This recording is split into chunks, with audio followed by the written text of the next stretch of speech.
Okay, we should be all good. Can everybody see me and hear me? Okay. Oh, I guess I'm cursed, but it'll be good next time. Thank you all for your patience. I wanted to make a fancy background behind me, and I wonder if I can still do it because, to be honest, I'm trying to make a business persona for me where I teach online, and I don't want Facebook to recognize this background and then present this video among the suggested videos to those who are my potential students and think this guy talks about praying. But oh well. Let me just calm down and pray and focus. Om Ajnanatimidandhasya Jnananjana Shalakaya Chakshurunmilitam Yena Tasmai Shri Guruve Namaha Mukham Karoti Vachalam Pangum Langhayate Giring Yatkrupatamaham Bande Shri Gurun Dinataranam Vanchakalpatarubhyascha kripa sindhubhya cha patitanam pavanebhyo vaishnavebhyo namo namaha.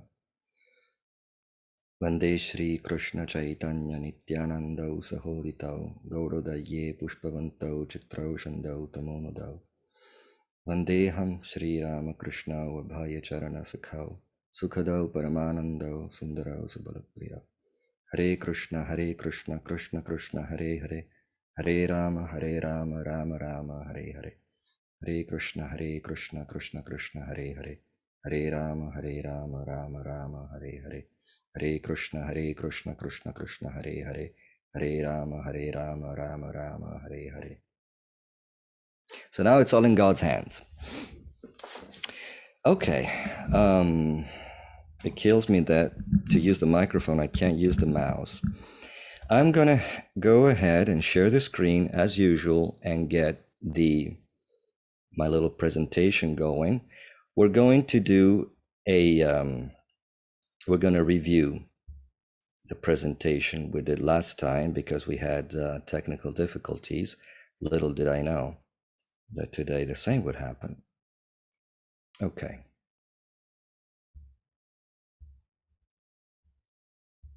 Meanwhile, I'm gonna remind everybody that we left off with the question, does prayer go on in the material world? I'm sorry, in the spiritual world. Is there prayer in the spiritual world, or is it only something that pertains to the material world? So we're going to discuss that. I guess if somebody wants to actually already write it in the chat and we can have the discussion going.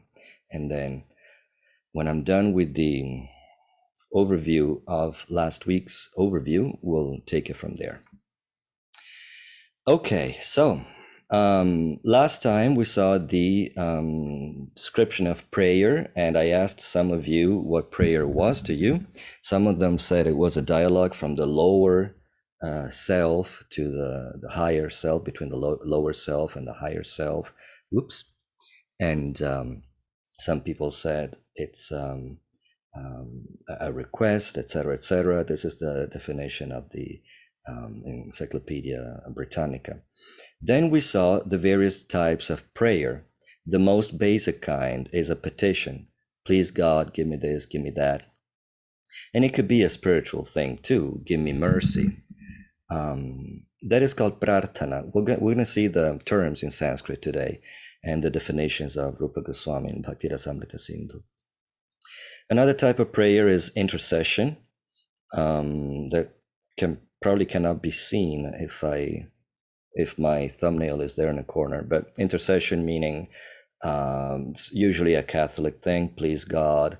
Actually, please God, nothing. It's just certain number of prayers for the benefit of my son, my daughter, my father.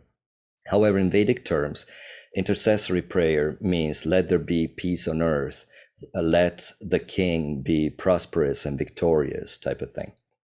Then there is a praise type of prayer, which is also called thanksgiving prayer, and that is, first you say please God, and then you say thank you God. But it's also a celebratory prayer for God, just because He's God. And lastly, we have devotion. So, prayer that expresses love and addresses God for in terms of our relationship with Him. Now, what we didn't discuss last time was these other subdivisions. Spontaneous prayer can be spontaneous or prescribed, individual or collective. So let's talk about spontaneous prayer. I had a friend when I was in France who, I don't know what we were talking about, religion, church, going to church or something, who said, I go to church when I need it, or I pray when I need it. And I remember being taken aback by that because, I had been, I don't know, a devotee for some 10 years, I think. And I remember thinking, what do you mean when you need it? Religion, and of course, coming with this background um, from Gaudiya Vaishnava approach, which is so hardcore, developing love of God. That's like the goal, as opposed to being born in a tradition where you just go to mass, do this thing, do that thing, eat that thing on that day, and you say these words. When you become a convert, Gaudiya Vaishnava, you're like, this is the goal, this is what you do, and it's very intense. And I remember thinking, what do you mean you go to church when you need it? It's not on your terms. And plus, it's in your interest to do it as much as possible, to do everything that's prescribed to attain the goal. I didn't know at that time that his parents had perished in a car accident. He grew up with his aunt. So I figured that, sometimes he would feel some discomfort. We talked about it last time, prayer out of discomfort. And he would go pray when he needed.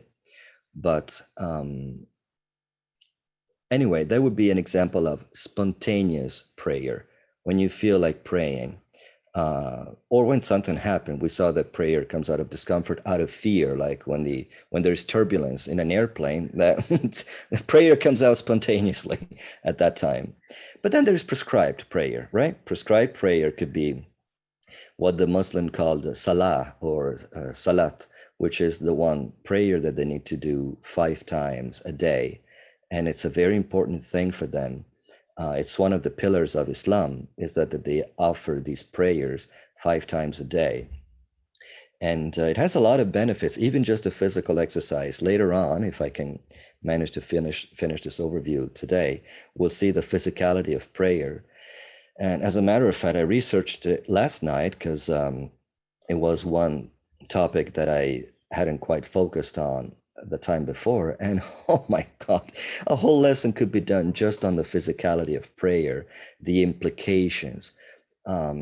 If you have the right philosophical background and the right, experience on a spiritual path, sometimes the simplest things can give inspiration for the highest insights. Just like Guru Maharaj was saying on Sunday about Sridhar Maharaj, he was talking about the most basics in life, the most basic aspect, even material, gross aspects even of life, but seeing them from the point of view of a Paramahansa, he could draw so much out of most ordinary things.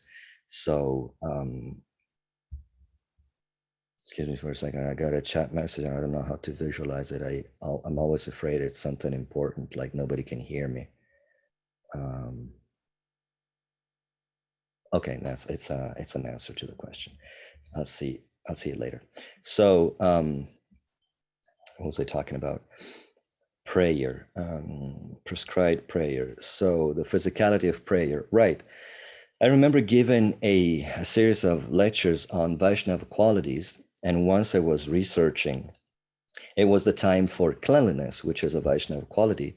And I was like, all right, cleanliness, got to be clean. Obviously, it puts your body in a certain state. You're not distracted by your own smell, if anything else, if nothing else. But it could also be purity of mind, purity of soul. The soul is pure from a certain point of view. If we assume the matter is a contamination or an irritant, And so many insights came out of that, just considering what is clean, what is not clean. I was looking around my room and thinking, okay, is it clean? I guess I could clean every little space in the windows. Is it clean now? Well, I guess I could do that. And then, is my body clean? Funnily, I experienced infinity from such a mundane concept like cleanliness. What is dirty? What is clean? Just what is the extent of cleanliness? Of course, in a philosophical way. So, prescribed prayer, just the physicality of prayer gave me so many insights. I got to say, I didn't sleep a whole lot because I kept thinking of all these implications. So I'll try to fit it in today. If not, I said that next week we'll be talking about all the prayers listed or appearing in the Bhagavatam, and we can probably shrink that part because, to be honest, I will not be able to analyze any single prayer over any other. We'll just go through the list just for the sake of being absorbed in the Bhagavatam, being acquainted with all the questions that appear in the Bhagavatam. So that part can be shrunk. And if I cannot finish this overview today, then we'll take some time from the third encounter. And then in the fourth one, we'll see the difference between meditation and prayer. And we'll discuss if the Mahamantra is a prayer and all those implications. So anyway, prescribed prayer. Without going too far, prescribed prayer could be our japa time or kirtan every morning, evening, prescribed time. So it kind of goes together with collective. Prescribed prayer, sure, it could be individual or it could be collective. And then, of course, spontaneous and individual go together. It's very rare to have spontaneous individual prayer. Even in the case of turbulence in a plane, everybody's praying for themselves, like maybe at the same time, spontaneously, but it's not collective. Okay, so now in Vaishnav terms, petition is expressed by all those songs and prayers we find in our scriptures that say, have mercy, please give me the shelter of your feet, etc. Praise type of prayer is all the Jaya this, Jaya that, all glories to him, all glories to that, all glories to them. Devotion is clearly the typical prayer and attitude we're the most familiar with, and it corresponds with Namami, Pranamami, Naomi, Namaha, Namo Namaha, etc., the offering of obeisances. There's a question mark you may or may not be able to see here in this corner for intercessory prayer, because in our tradition and culture, there is not much of a tradition for intercessory prayer. But we saw last time that, Yashoda prays for the welfare of Krishna. May Keshava protect your head, may Narayan protect your belly, may Madhava protect your chest, etc., etc. Or Prahlad, may my father be blessed. I don't want anything from me, but please bless my father. Or even just, like I was saying, any example of intercessory prayer in our own culture or history would have been Prabhupada's disciples praying for his well-being. Okay, just adjust this. Next, we saw a few random thoughts. I don't know if we need to go over these necessarily, probably not. I'll just keep them there for a few seconds just so they remain in the video, because last week I don't think the video was all that great. Then gradation of prayer, that's probably worth repeating. It's just my own analysis, and I put it this way. Impersonal prayer, like, please, please, please, at the stoplight, if you're trying to cross the light, please stay green, stay green. You're not really praying to God. You're not praying to any higher power. You're not really praying to the stoplight. You're just saying, may it be so, let it be so, which is worth mentioning because we talked about last time about prayer, an aspect of prayer being ultimately a way of manifesting reality. And it's one of the highest expressions of prayer. It kind of seems to do away with the whole addressing God and the higher power, like I'm manifesting my own reality. But we'll talk about this in the fourth encounter in depth. What was I going to say about that? Stoplight. Yeah, I don't remember if I said it last time. I'll say now before I forget it again. I was on an airplane. Yes, I did say it. I was on an airplane, and this Jewish guy was saying that abracadabra means I say, let it become as I say. Abracadabra, as I say, so it will be. So there's an aspect of that in prayer. Of course, a higher tier of prayer is prayer to nature, to higher manifestations of nature, higher than us, higher powers, earthquakes, volcanoes, storms, hurricanes, etc. Prayer to ancestors is a little higher. At least it's a person that you had a relationship with, may or may not have had a relationship, but it's some kind of gratitude for someone who can interact with you, or who is already a person closer to our reality, as opposed to maybe personifying the sun and the rain, etc. Then we get to prayer to God, but for material gain, like, please God, let me pass my exam, make it so that I can be promoted at work, type of thing. Or we can pray God for material gain, but for someone else, a little better.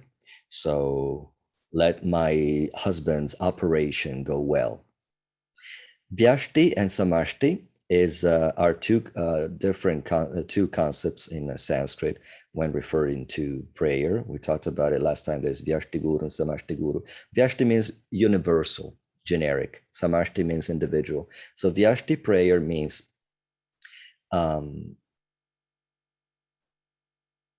for, in the case of intercessory prayer, let there be peace on earth, let prosperity abound, etc. Those kind of prayers that you find in the original Vedas and the Rig Veda, etc. Or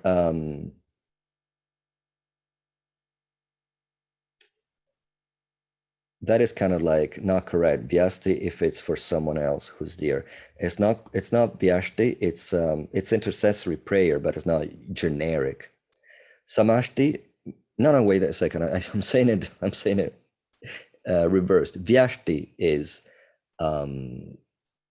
individual. Samashti is generic. That's why it didn't make sense. So Vyashti means a prayer for my own gain or for the personal gain of somebody who's dear to us, but it's still individual. Whereas Samashti is a prayer like, let there be peace on earth. Now I got it straight. Then a higher tier is to pray to God, just to thank him, just to say, you're so glorious, like the Song of Songs of St. Francis of Assisi, or many other prayers, like, Jai Sachinandana Sura Munivana, is like Jai, Jai, Jai, Jai. Of course, it's God and his associates, which is a very important aspect of the way we pray. In other traditions, yes, you may pray to Mother Mary, to the saint, to that saint, but we have a stronger sense of praying to God and to those who are dear to God. And of course, there are a lot of ramifications and implications to that.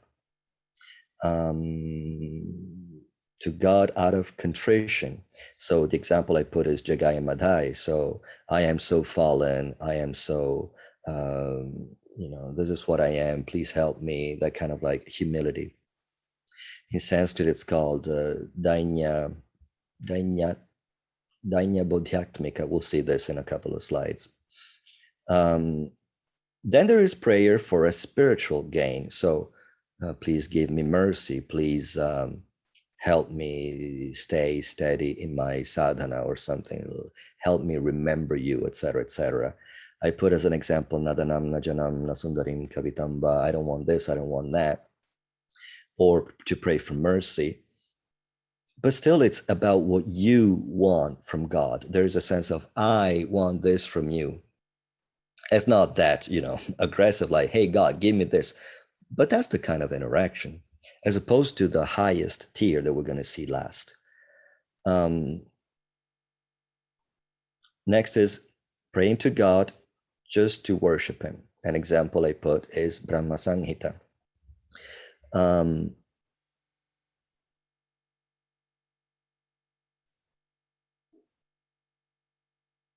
Oh, okay, so the contrast I made was, yeah, to pray God just for praising him is like the Vishnu Sahasranam, like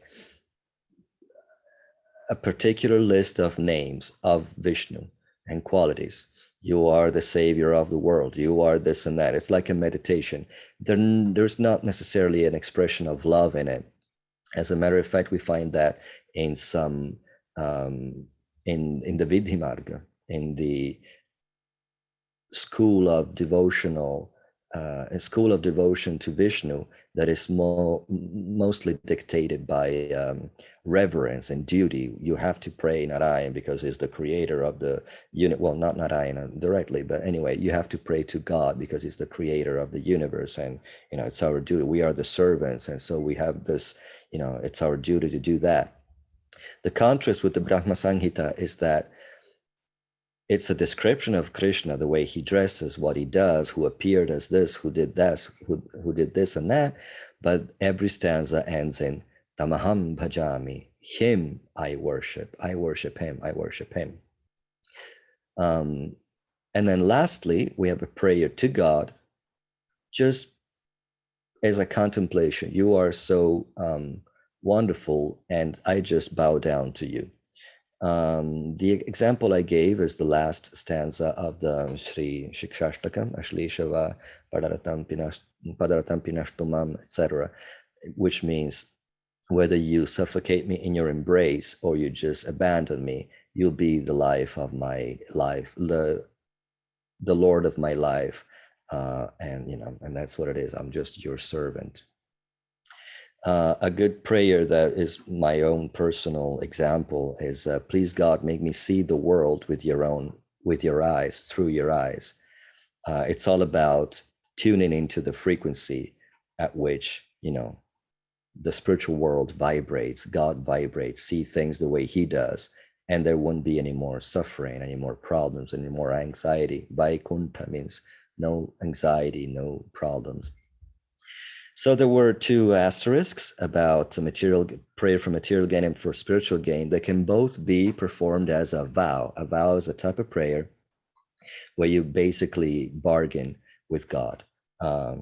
If you do this for me, I'll pray, I'll go to mass every Sunday or something or other. And it could be a spiritual vow, like, we do Kartika vows and Ekadashi vows. I'm doing this to make more progress. So it's not necessarily something to frown upon. Okay, this is one of the new slides. Prayer found in Vedic culture to obtain powers, fulfill desires, and seek protection. I put in parentheses the type of prayer that we've seen and analyzed so far. So that's a petition. Seek protection, petition. To nourish gods and ensure their favors and protection. Again, petition. I'll go fast through these because we're kind of removed from Vedic times and that kind of society and the way it was structured. To cure diseases and overcome death and adversity. So that counts as both petition and intercession. You could be praying for somebody else's better health. To ensure victory in wars and against enemy. Petition and intercession. Usually these prayers, keep in mind, again, it was a Vedic society, so structured in such a way that the Brahmanas were doing most of the prayers, especially in a public way through sacrifices, etc. So these mostly apply to like a Brahmana doing that for a king, for the welfare of a king or a kingdom. So to ensure victory in wars and against enemies. To destroy enemies or weaken their resolve, that's nasty, but it's still some kind of prayer that's there, and it's a petition. To make things auspicious and pure, that's intercession in the Vedic sense. To invite peace and prosperity, same. To ensure name, fame, and success. It could be petition if it's for oneself, or intercession if it's for the king or whoever is hiring the Brahmana. You know how a prayer would also be connected with a yantra, put on a piece of paper and then put in a kavacha, like an amulet. So that kind of fits within the realm of prayer. 9, to overcome sinful karma and forgiveness for mistakes and evil deeds. So that would be out of contrition. We recite a prayer like this every time we do a puja. We say, I remember Krishna Actually, we're not even asking for anything. What I'm saying, I'm just remembering Krishna and getting purified from any offense I may have done with my body, with my mind during the execution of this puja. And finally, to engage the mind in devotion and contemplation of God. So that's really the prayer we're mostly concerned with and familiar with. Now, here, roughly, reasons for prayer out of fear. And fear can be duty. Again, I need to pray. I need to do salat 5 times a day because that's what Muhammad, the prophet, said, peace be upon him. Or because if I don't do it, I won't go to heaven, or I won't go to Vaikuntha, or God will be displeased with me, etc. So fear/duty, or out of fear in the case of the turbulence again. So there is I don't know, a shooting in a theater and something. Oh my God, please protect me.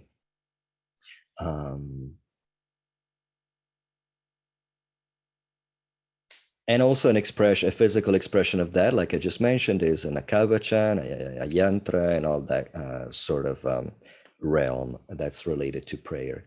Of course, prayer can be out of joy, so that's the praise kind. Thankfulness. Thank you, my baby was born healthy. Praise the Lord. Or anything good we associate it with God. It must come from God. It's so beautiful. But it's still very much in relation to me. Oh, God did this to me, as opposed to what can I do for God.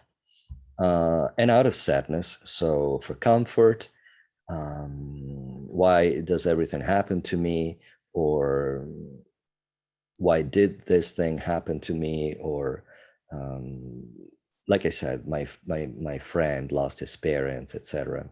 Now I got to say that fear, prayer out of fear or protection, could be protection for an imminent danger, or for any danger that may come. Okay, so here's just a little list of more facts about prayer that I put together. Visualization of problems. So yeah, in the very least, when you collect yourself to pray, even if it's just to ask something, in the very least, you know what is it that you want. So just from a material point of view, it's oh gosh, no, all these notifications. From a material point of view, it helps to excuse me, some video started somewhere in the background. It helps to you've got to be kidding me.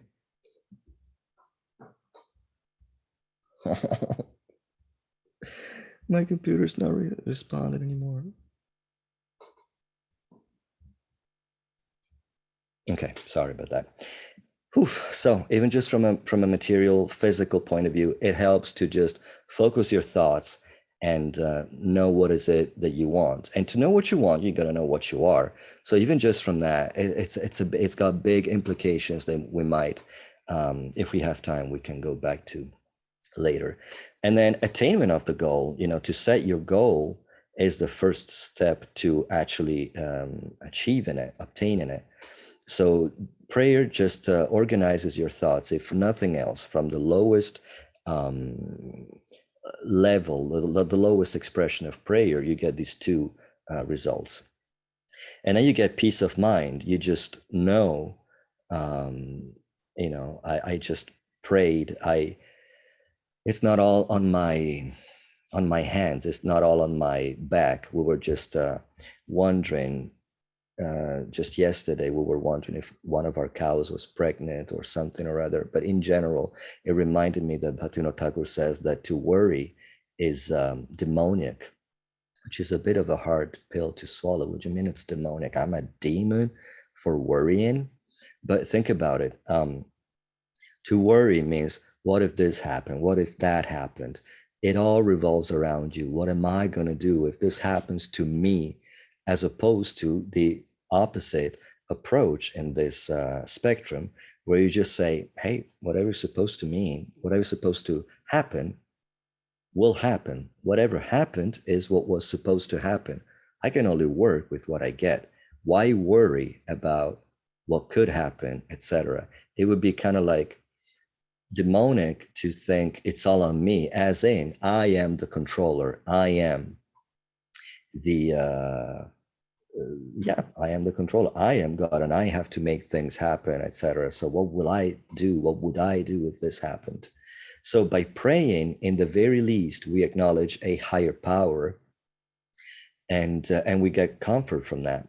So like I did all my prayers. I was like, whatever happens now, I can only put my best, but I am tapping from a higher source, from a stream, a spiritual stream. I just prayed. I'm like, please let me be an instrument. Let me be a transparent medium. And then of course you're as transparent as your heart is pure. So, but if you do your best, like Guru Maharaj says, there are two factors to success: your effort and the mercy. So we got to put all our effort to invoke the mercy. It's not that mercy will just come. It can come. It's just a prerogative of mercy, but there has to be some effort on our side. Whereas only like mercy alone can come. There is a concept of kripa siddha, somebody who attains perfection out of mercy, just somebody, just a devotee or God just gives us mercy to someone just because they want it. But so it may happen, at least in theory, but only effort cannot give us the highest transcendental goal. There is no material effort or spiritual effort that will get us all the way to the end, because effort means I want to do this. There's that source of that sense of I, it's my will, and that already cancels it out. If you think of the level of abnegation of the gopis, yes, they're in love with Krishna, but their absorption is such that they're just thinking, Krishna, what does Krishna want? What does Krishna not want? Would this please him? They think if they have any sense of themselves as themselves, is entirely in relation to Krishna's pleasure, to the point that when he left Vrindavan, they were left like empty bags. They had no reason to live. So an effort means I want to do this, no matter how noble it is. Again, if it is a noble effort, then it would elicit the kind of mercy coming down to us. But the very last step has to be a hand reaching down to us and bringing us from imperfection to perfection. From imperfection, we will be always that one bit short from reaching perfection, logically. And then, of course, we get communion with God, because in that one time, we're absorbed in Him, which kind of ties back to the point of physicality that gave me so many insights, to the point of not making me sleep last night. We'll talk about this very shortly. Reduction of ego, of course, because if you're not thinking, the moment you resort to a higher power, to that extent, you're not thinking, it's all in my hands, I'll fix this, I am God. Ultimately, it's an expression of what boils down to being I am God. Okay, aham mamatu bhagavan bhagavata. This is a huge concept. Basically, by praying, we were talking about, just let's reduce it to the core of the core. There is consciousness and there is matter, if there even is matter, right? Like in material terms, in science, they talk about energy and matter. Whereas in our worldview, we talk about spiritual energy and material energy. In other words, it's all transformation of energy. If the consciousness is what colors everything, what permeates everything. When the consciousness becomes material, yes, in relation to when the, how would you say, the small consciousness, not just consciousness per se, but we, tiny expressions of consciousness, such as the jiva soul, come in contact with the material energy, then we perceive the world in a certain way, In other words, matter exists, but when we say the matter exists, we don't mean that the material world, all this wood and all this, hard bone exists. The energy, the material energy exists. The products of matter, whether it's stone or wood, even science now backs it up, is just vibrating atoms. Do you know those LED projectors? They're not really projectors. They're like spinning things with LEDs attached on them, and they spin so fast, and they light with different colors at different intervals, all computerized in such a way that they look three-dimensional. So they look like whatever product. I was in a mall and I saw that about a pair of shoes. The shoes were moving and coming closer. It looked three-dimensional. It looked really real. But if you stick your finger in it, the thing will stop spinning and you will realize it was never there. The LEDs were there, but the shoes were not there. So, reduction of ego. The moment we pray, we as consciousness are addressing, like resting, focusing on something made of our own substance. I was saying before, let's reduce it to the core of the core. There is consciousness. Consciousness is constantly expressing itself, constantly having relations. It's like a stem cell. It just reacts. It's like an octopus. You know that octopus. What's the plural of octopus? Octopuses, octopodes, octopi. They reflect like a chameleon. That's the one. Octopi. They reflect the bottom of the ocean, and they also express emotions with their colors. So consciousness is very much like that. The moment you align you as unit of consciousness with God, who is the Param Atma, the supreme self, something very special happens. So that's why it says, Akama sarvakama va, whether you have no desire or all desires. Well, the verse doesn't say pray to God, it says pray to Krishna, because he can give, he is the ultimate goal, the ultimate repository of every prayer, of every, he can, he who can give it all, because he is the supreme personality of Godhead, the highest expression of consciousness. But in general, even if we say pray to God, what was I going with that? We align our little wee sparks of consciousness, address the totality of consciousness, then we're finally aligned. Oh yeah, so we're saying even just the lowest expression of prayer, we've just seen a whole gradation, will take us in that direction, will orient us in the right direction, as opposed to, oh, I don't know, maybe the way they may have grown up in China or a Soviet Union, that there's no higher power. It's all you. If nothing else, the government is what helps you or something.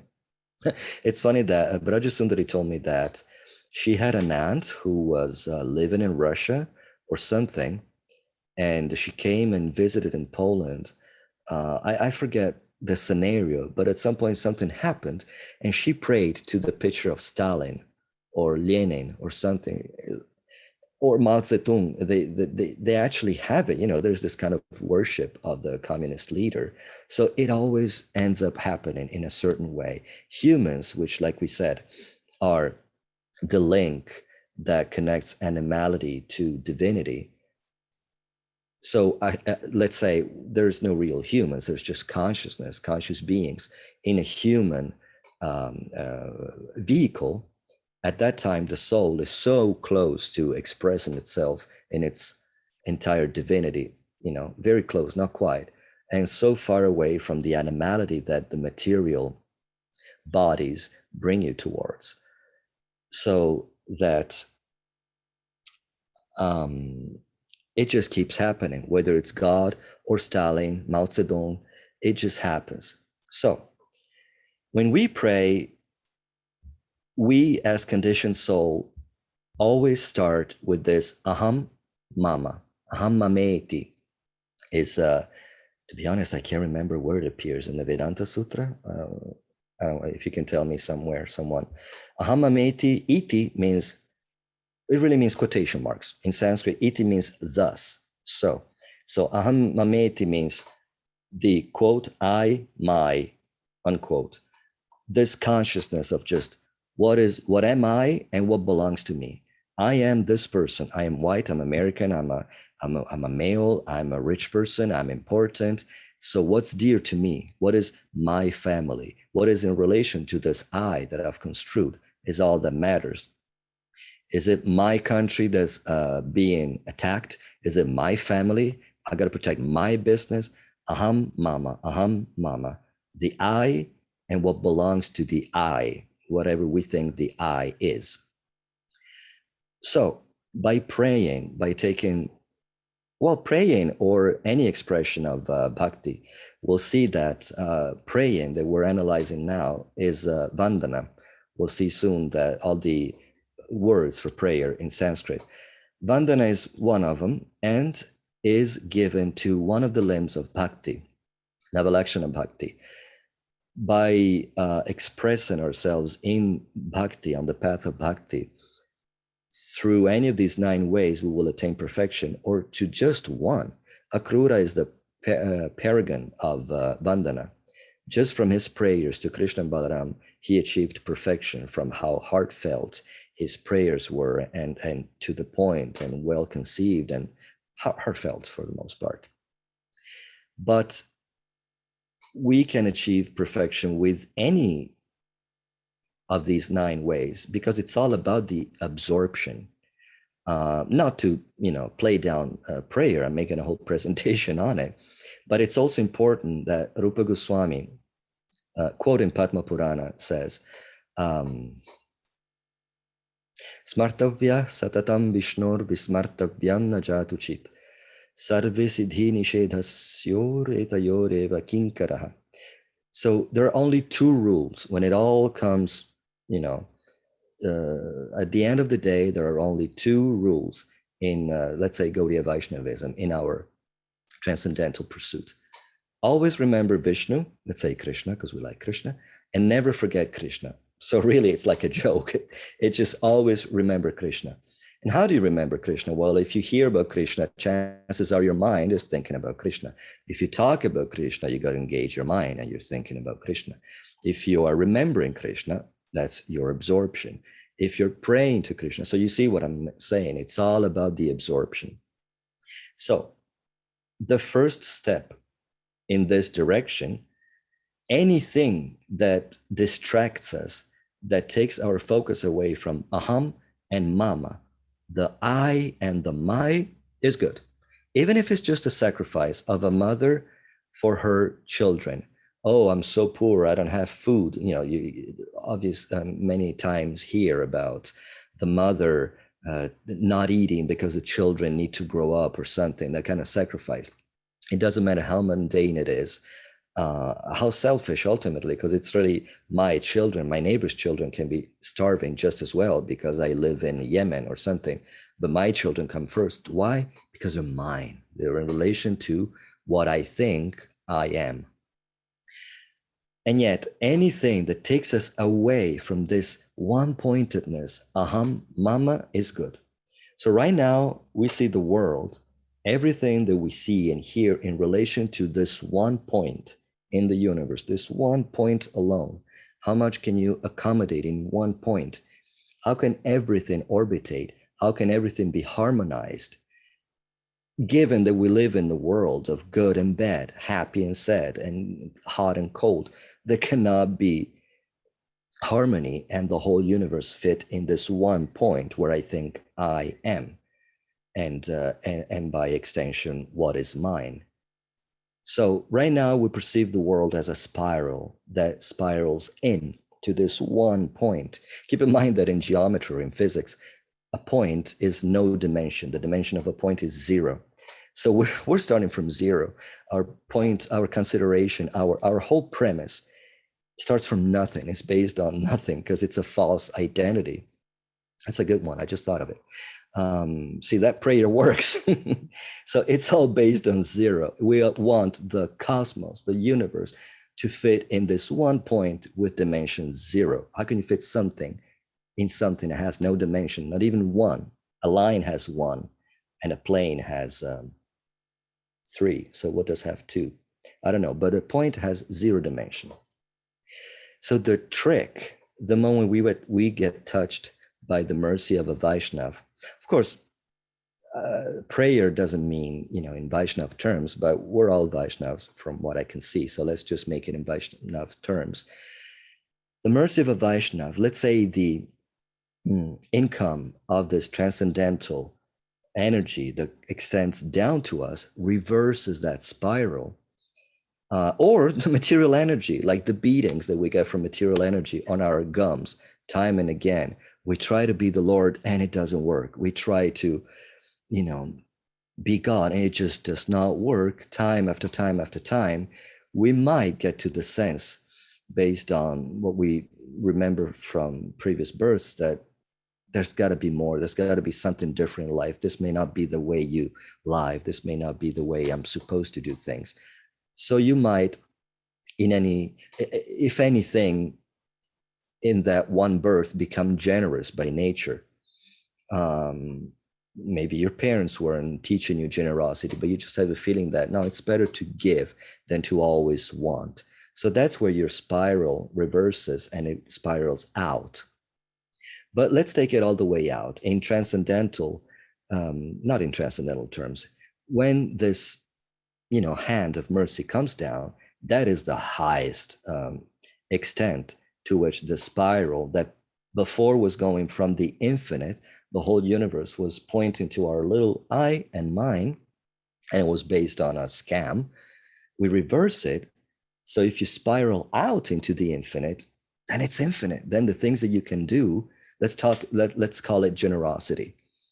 Then you can be, instead of having the whole world pointing to me and there's only so much I can enjoy, so much I can accommodate, the moment you reverse it, then I can be good to my children. I can be good or useful to my neighbor, to my country, to the universe. I can do Reiki to the planet or something. And then you think in terms of God, if you're lucky enough. And so, like I was saying, your consciousness is focused on the outside, on the infinite. And then once you're in the infinite, on an infinite level, so you've already shed off all these material concepts, you're still spiraling. Let's say the spiral of your consciousness is still spiraling in, but now it's like spiraling in from the infinite, let's say Brahman, Brahma Jyoti, to Vaikuntha. And then you start seeing, your focus, the I and mine becomes God and gods, Bhagavan and Bhagavata, God and what relates to God, what is dear to God.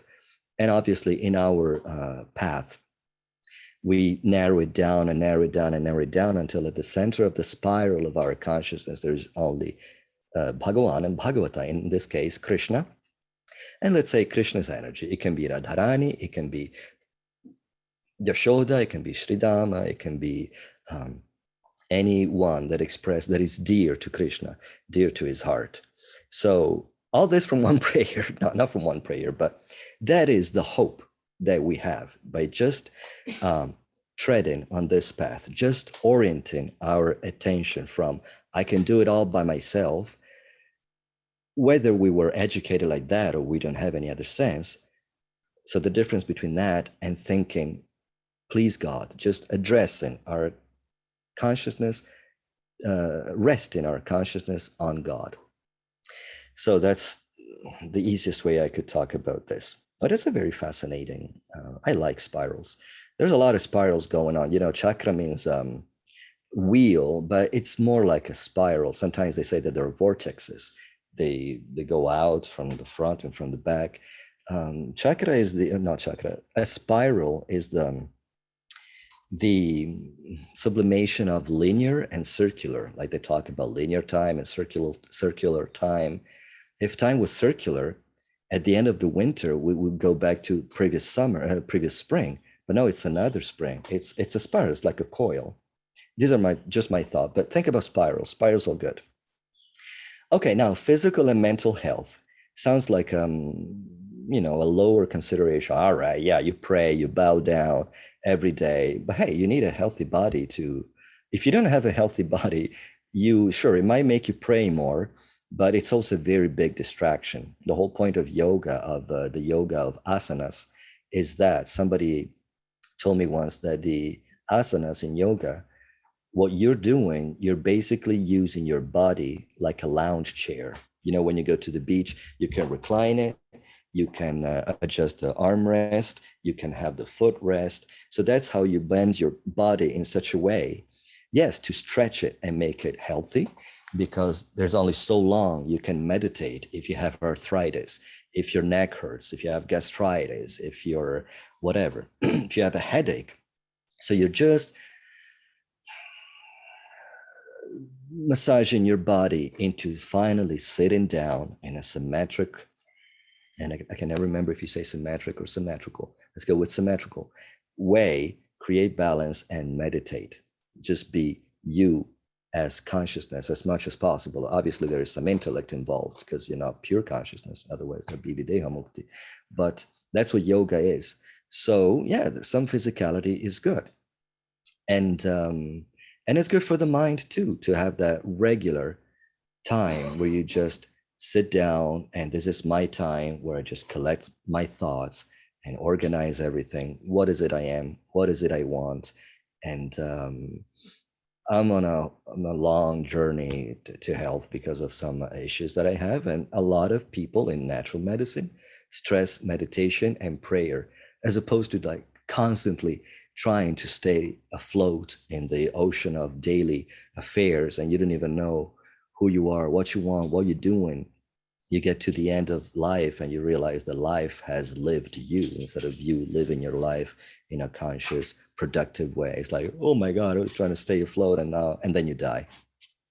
So it's one of the benefits of prayer that can be numbered and listened and listed. So speaking of the physicality of prayer, if I can change the slide, prayer can be expressed physically in many ways. Across many traditions, you see this, which is called Anjali Mudra in yoga. The amount of knowledge that's behind this little gesture alone is mind-boggling. But we kind of touched on it. I'm sorry I'm speaking too fast, but on one hand, I'm passionate. On the other hand, there's a lot to talk about. And on another hand, that I know where it is, I'm just forgetful. So I'm sorry for the translator. Anjali, it's found in many cultures. The yogic expression is explanation is very fascinating. Basically, when you pray, you want to collect yourself, right? You want to make sure that you're all there, because a very important factor in prayer is the intention behind the prayer. Imagine I'm a distracted teenager on a video game and I say, Mom, can we have pizza for dinner? Mom, can we have pizza for dinner? Mom, can we have pizza for dinner? And your mother's there like, are you even talking to me? Are you asking me? Is that, and I'm just mindlessly playing at the computer. Mom, can we have pizza for dinner? Sounds like a request, but it's not real. It's not felt. Your mother's there like, are you talking to one of your friends? What's going on? So when we pray, if we're praying to God for something, which is one of the, how would you say, downsides of prescribed prayers. You're just, all right, in the mosque, you just pray and go down and go up and go do all these things because I got to do it. It's just what you do. And it doesn't become heartfelt. So that could be a disadvantage of prescribed prayer. But no, there has to be some feeling behind. It's not just a process. Now, what we're doing is mantra yoga. Again, we'll talk about this in the fourth time. And that is more to do with the intrinsic quality and value of the sound. Even if you say a mantra, a pure sound vibration mindlessly, it will still have effects. But a prayer, if you're saying, please give me something, you got to know that there is another person on the other side. Thoughtless prayer only goes so far. So to be concentrated, basically, in yogic terms, you all know we have this polarity, that we have the yin and yang, masculine and feminine, hot and cold, the whole duality of the material world, the material energy. So we just put it together, and positive and negative cancel out. In other words, you got to do without with your material absorption, and you close your eyes. So for all intents and purposes, the material world doesn't exist anymore. It's just you as consciousness. Again, of course, there's still your intellect and your mind and your ego. But if you do away with the physical distractions, it's just, okay, it's me. I cancel out the positive and the negative, the duality of the material world. And now I'm focusing as a unit of consciousness onto God, who is the supreme conscious. Also, they say that as far as what would you call it, reflexology, this corresponds to the brain, the eyes, the ears, the hands, and the feet. So you put them together and you quiet them. You still your eyes. Closing them helps too. You still your ears. You just put yourself together, symmetrical, and you put all of you. You offer all of you in prayer. Your whole attention is there, and doing this gesture kind of helps. Focusing, being balanced, and just the symbology of it is very fascinating. This I'll end with this, because again we were a little late and maybe there may be questions. And as it turned out, we're going to finish this overview next week, and then we'll do the last half to just mention all the prayers in the Bhagavatam, because they're very charming. So the duality of the material world, it's kind of fascinating because, like I said, there is positive and negative, hot and cold, Shiva and Shakti, etc., and they're constant, like yin and yang, the Tao. If you think about it, they're constantly chasing one another, constantly striving for equilibrium, and they will never ever find it. There seems to be equilibrium in this world. This is the world of order, of it's static in a way. It's just the way it is. Karma, it's just very mechanical. Gunnar says God always forgives, man sometimes, and nature never. Yes, we do personify it, and we do acknowledge there is consciousness behind nature, Durga Devi, but it's just very mechanical. You press here, it comes out there. It's just the way it is. If you throw a stone in the air, it just comes back into your face. Whether you knew it, whether you did it on purpose, whether you were playing, it's bound to happen that way. It's just the nature of nature. So it seems like, yes, this is the world of justice. You do this and you get this opposite reaction. There is cosmos. Cosmos means order. This is the cosmos. Material world is orderly, it's regulated. There is balance, there is perfection. But no, it's like the LED thing. I wonder if I can, it's a whole mess. Let me just unshare the screen. And if I'm lucky, I will find a video of these, am I doing it right? Of these LED things, because they're quite fascinating. Basically, it's like when you look at the blades of a helicopter, they spin so fast that they look solid, like a solid disk. So this is matter, even in quantic terms. It's just electrons, how do you say, flickering, going in and out of existence so fast, like 01010101, like a computer, that it looks solid, like this looks and feels like wood. It's all vibration. This is all sound vibration, nothing more. So as solid as it looks, it's just a striving for balance, striving for perfection that will never be attained. So that is the duality of the material world. It's and it's never ending. It's kind of fascinating, because you seem to experience infinity. Material energy is infinite and never ending and eternal, like the spiritual energy. You seem to experience order and perfection, but it's not, because you can put an end to the material experience. If and when there is a spiritual beginning that corresponds to a material end. But so yeah, that was one thought about the duality. So this world that seems so um, solid and full of certainty is it's really just an LED spinning thing. I guess you can look it up. We're out of time. You can look it up on YouTube. They're really cool things, and in Japan, I'm sure they have them much more than here. I saw it here at the mall in Costa Rica. It looks so solid, and it's all vibrating. It's just spinning very fast. Samsara, right? The wheel of samsara spins so fast it looks solid, but it's not. So we just cancel it out. We join and cancel out positive and negative, and focus on the transcendental. So I'm gonna have to. Um, sorry, I got a message and I got totally distracted. But yeah, I need to close here because we're out of time. And I'm sorry again for the technical difficulties.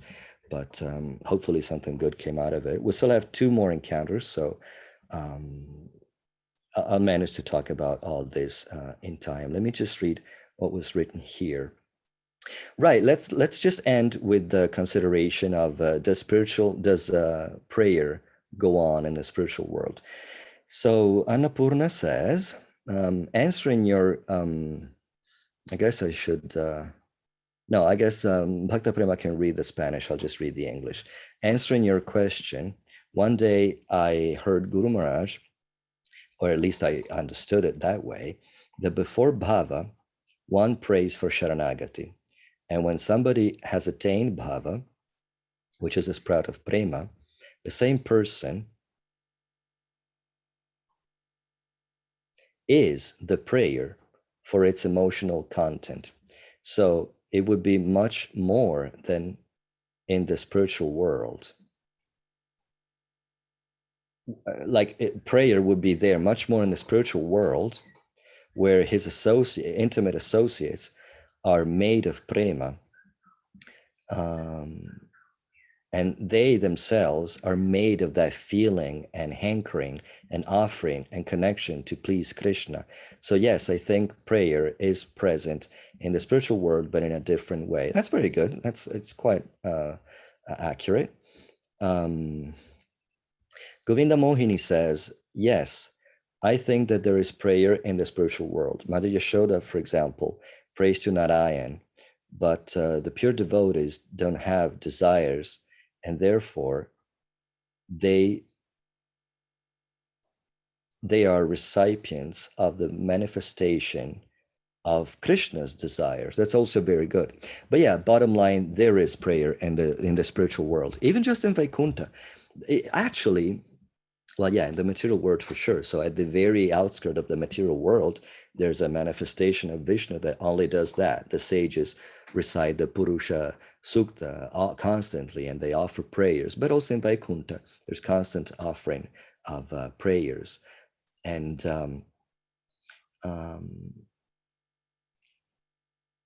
in one sense, of course, I'm thinking of Gokula more than Goloka, but when the Govardhan Lila happened, they resorted to Krishna. Now, did they think Krishna was God? No, but they naturally prayed to Krishna. So there is a form of praying, Krishna, Krishna, Mahabaho. Please, Mahabahu means great, big arms. Mahabaho means, oh, big arms. So they pray to Krishna, but it's tricky because they don't think Krishna is God. So the Govardhan Lila, or during the forest fire, but then again, these happened in Gokula. In Goloka, there is only a rumor of demons, as they say. So if there's no danger, would they pray to Krishna? Another thing, what about the gopis praying to Surya? There's that Leela where Radharani and all the gopis were going to do the daily Surya Puja because it's what you do in the town. And then they met Krishna with his sidekicks, and then a whole, what would you say, a whole exchange happened, etc. So that's another aspect, another expression of prayer in transcendence.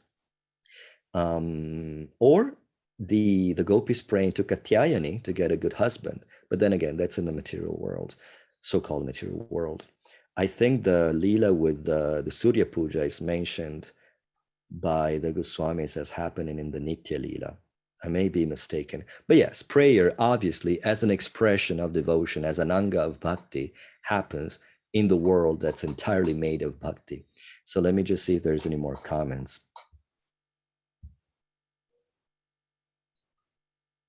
Oh, a couple of very kind compliments.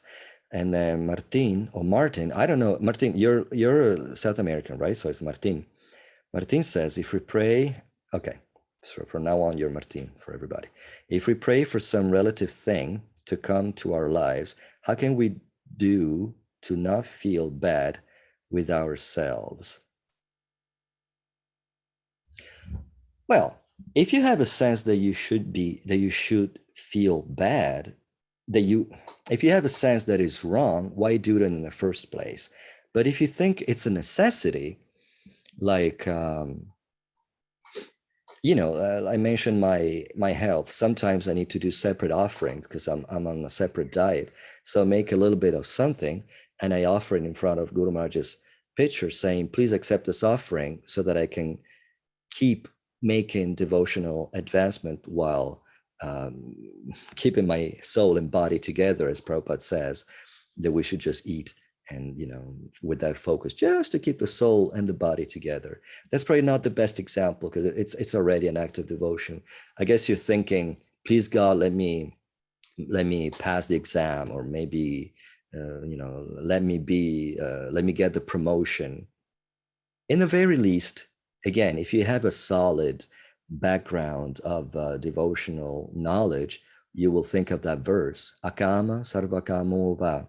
Whether you have all the desires in the world, akama, no, whether you have no desires or all the desires in the world, you're better off addressing Krishna because of what I said. Just you as a conscious unit, you will always be better off when you're addressing consciousness. You will never find answers in matter. So yes, address consciousness for material um, um, reasons. Now, the guilt, I'm not much for guilt. Maybe I should feel guiltier about the things I do and say and think, but I'm more of a positivist. So if you do see value in your prayer, just acknowledge that I'm asking for something material. I realize I could be asking for something bigger. Like Dhruva Maharaj, he was asking for a kingdom, and then Narayana, Vishnu appeared, and he was like, I was looking for broken glasses. I was looking for gems, and I realized they're just broken glasses when I see you and what you are and what I can be in relation to you. So if you have that knowledge at the background of your experience in life, there's a way of harmonizing it. I mean, if you really feel like it's not worth asking, then you're a Paramahansa, then why even ask? But if you have that necessity, you will always be better off thinking of Krishna as your friend, as your provider. Again, because of what I said, just rest your mind on Krishna is all we're asked to do. Smartavya satatam Vishnor vismartavyam najatuchit. Always remember Krishna, never forget Krishna. I hope that was the answer you were looking for.